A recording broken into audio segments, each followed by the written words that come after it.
Saudações a todos, meu nome é Thais Helena, eu sou professora mestre em Geografia pela Unesp de Presidente Prudente. Essa é uma parte do meu trabalho de dissertação de mestrado e tem como tema restauração de ecossistemas degradados como promoção de sustentabilidade, um estudo de caso na área de proteção ambiental do Timburi, no município de Presidente Prudente. Os professores que me auxiliaram e me ajudaram nessa pesquisa são a doutora Renata Ribeiro de Araújo, Dr. João Osvaldo e o Dr. Diogo Laércio Gonçalves. Para contextualizar um pouco, nós compreendemos então que a minha área se insere no município de Presidente Prudente.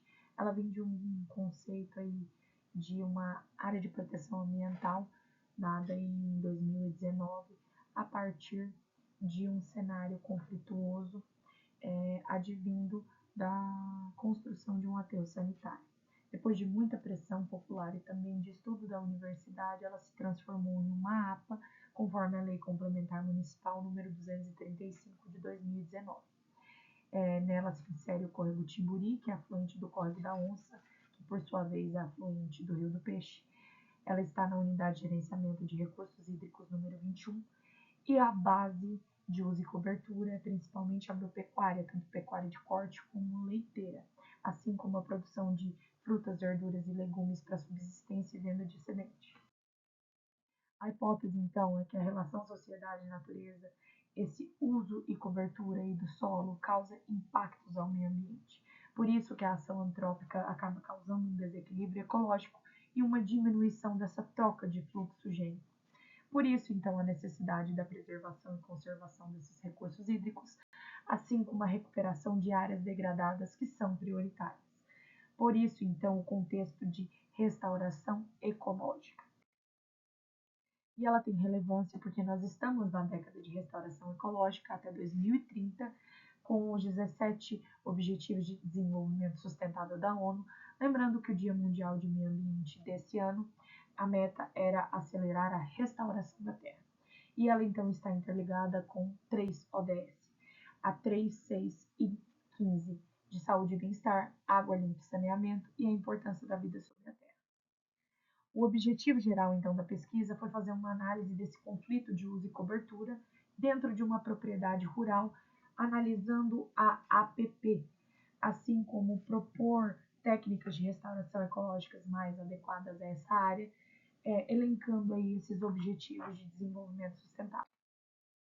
Como metodologia, então, nós nos baseamos na Lei Federal número 12.651, assim como as premissas do Sistema Nacional de Unidade de Conservação, além de outras legislações vigentes que se referem a esse tipo de aplicação, entre APA, APP e também uma contextualização histórica e socioeconômica para analisar, no geral, o uso e cobertura da terra dessa área desde 1985. Então, depois da delimitação de uma APP dentro da propriedade rural, nós analisamos, diagnosticamos e avaliamos essas condições de preservação, os fatores de perturbação, além da condição de regeneração natural desta área. Como metodologia, então, nós utilizamos a portaria da CBRN a partir de um tamanho fixo de parcelas de 100 metros quadrados, considerando 25 de comprimento e 4 de largura. Essas parcelas foram colocadas de forma aleatória para que a compreensão de toda a área fosse melhor. Assim, nós teríamos um diagnóstico muito mais completo em relação à quantidade de regenerantes nativos, assim como a quantidade de espécies dentro de cada parcela. É importante, então, colocar que meio ambiente e sustentabilidade, eles caminham juntos, uma vez que além de ser um tema tão forte atualmente por conta da degradação ambiental, nós entendemos que as ações do ser humano, as ações antrópicas, assim como a extração de recursos naturais, ela impacta diretamente na retirada da cobertura vegetal nativa. E isso acaba causando um desequilíbrio ecológico e uma alteração do ecossistema. Então, fauna e flora são afetados a partir do momento em que o habitat natural já não existe mais. Por isso, como resultados de discussões, nós trazemos aqui de uma forma mais sucinta, mas no nosso trabalho completo é muito mais fácil de compreender a caracterização como um todo, assim como análise de geologia, geomorfologia, entre outros mapeamentos. Neste primeiro mapa, nós observamos o uso e cobertura terra em área de preservação permanente. Lembrando que a parte verde é a que tem ainda vegetação e a parte em vermelho, onde tem alguma área de conflito de uso. Essa parte em amarelo corresponde à propriedade de estudo. A partir então de uma análise do mapa biomas desde 1985 até 2022, nós analisamos uma melhora, o que foi um ponto positivo, já que em 85 nós tínhamos menos área vegetada do que 2022. Podemos inferir que isso faz relação com a questão da legislação ambiental ter avançado em alguns pontos. Porém, ao adentrar nessas parcelas, percebemos que nem todas estão de acordo com uma regeneração natural que seja saudável. Então, em 1985, nós tínhamos 19% de área vegetada, enquanto em 2022 nós aumentamos para 35%. Nessa imagem, percebemos então que dentro da propriedade nós tínhamos aí algumas parcelas que foram colocadas aleatoriamente e várias delas acabam ocupando essas áreas de conflito. Então, de 8 parcelas, 6 delas tiveram ausência de cobertura vegetal. Em contraposição, 2 tinham 100% de cobertura vegetal do solo. Porém, desses 100%, observaremos que nem tudo está vegetado.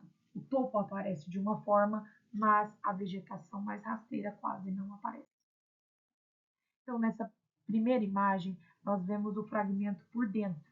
Nós vemos que a vegetação está mais esparsa, mais aberta, enquanto vista de cima aparenta como se fosse uma área muito florestada.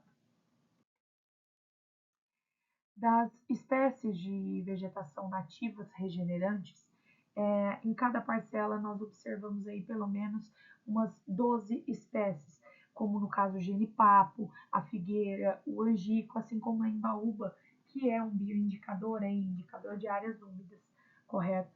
Porém, dentre essas espécies, muitas delas poderiam já estar se regenerando sozinhas se não fosse pela entrada do fator perturbador que falaremos mais à frente. Esse fator, então, seria o gado com a compactação do solo. Além de problemas como erosão e assoreamento, esse solo desprotegido, sem a cobertura vegetal, acaba por impactar ainda mais por conta do escoamento superficial da água da chuva, além da dificuldade de infiltração da água e de manter a umidade. Por isso, então, que essas espécies elas não conseguem se regenerar dentro do fragmento, porque o gado adentra a essa parte para descansar e neste ponto nós então temos essa influência desses fatores externos que acabam contribuindo para a diminuição da quantidade de vegetação dentro deste fragmento. Aqui então é muito mais fácil de visualizar essa vegetação remanescente. Ela não está muito saudável, uma vez que a maior parte dentro deste fragmento se apresenta sem vegetação.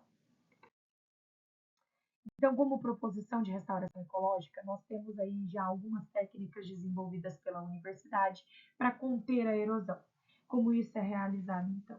Nós temos a técnica de paliçada de bambu, que é uma técnica de baixo custo, que consiste em colocar bambus entrelaçados para segurar o escoamento superficial da água, assim como os sedimentos.